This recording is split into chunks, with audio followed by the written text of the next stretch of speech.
Now, in other world news, the army in Mali has seized back control of a major rebel stronghold in the north of the country. The city of Kidal had been held by Tuareg separatist groups for several years, posing a challenge to the sovereignty of Mali's military rulers. And the Tuaregs have long accused the central government there of neglect and have been pushing for independence. To tell us a bit more, Wassim Nasr from our terrorism desk is with me in the studio. And Wassim, first of all, what's the latest today on the ground in Kidal? Well, actually, we know that yesterday, forces of the Malian army, special forces, and of Russian mercenaries Wagner succeeded into getting into the town of Kidal, and we're going to see a map where we see how did they proceed to enter the city. So the latest fight was in Al-Kid, and then they went through, as we see on the red arrow, south of Kidal into the MINUSMA facility, the United Nations forces who left the town actually a few days back, and then into the town. And we have footage where we see Wagner operatives in their vehicles here, as we see, cheered by some people in the street of Kidal, which confirms that actually they are in town. And what's interesting is there was no fight in the town between the Malian army, Wagner on one side, and rebel Tuareg faction on the other side, because, as I was told, they decided to leave the town without a fight, meaning also with part of the civilians living in the town. And do we know how the military campaign got underway? Actually, the military campaign was ongoing since weeks, where the Tuareg tried many times to counter the advance of Malian forces, and we're going to have two footage from Aklit. That was Saturday on the 11th, and we see that they succeeded to stop the convoy on the road that we saw before the RN 18, which pushed actually the forces to go around the road yesterday.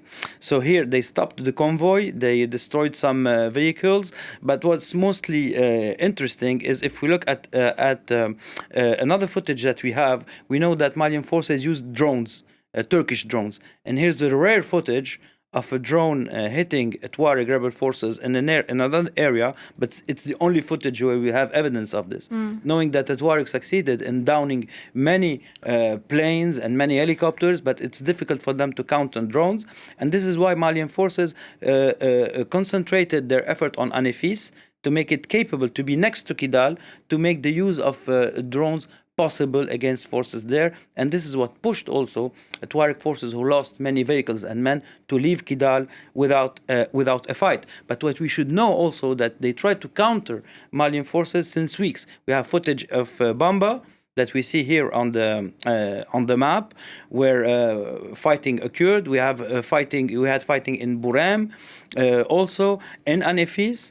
And this is fighting of what we see here is Bamba. But actually, at the end of the day, Tuareg forces weren't able to coordinate between the front on the east and the front on the west, and which is mostly important in the fight of Kidal, that all along those weeks and months of fighting, we had also Al-Qaeda getting into the fight from its side and hitting Malian forces, hitting Wagner forces.